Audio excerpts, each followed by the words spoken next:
মহাসম্মেলনের।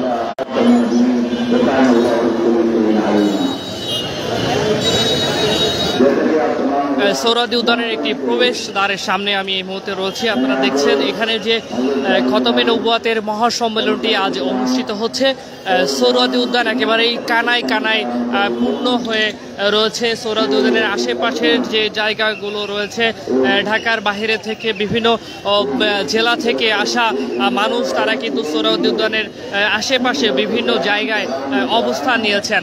এছাড়াও সোহরাওয়ার্দী উদ্যানের ভিতরের যে মূল মাঠ, সমাবেশ স্থলটি কিন্তু ইতিমধ্যেই জনসমুদ্রে পরিণত হয়েছে। আমরা দেখেছি সকাল থেকে এখানে মানুষের ঢল নামে এবং বেলা বাড়ার সাথে সাথে একেবারে জনসমুদ্রে পরিণত হয় এই সোহরাওয়ার্দী উদ্যান।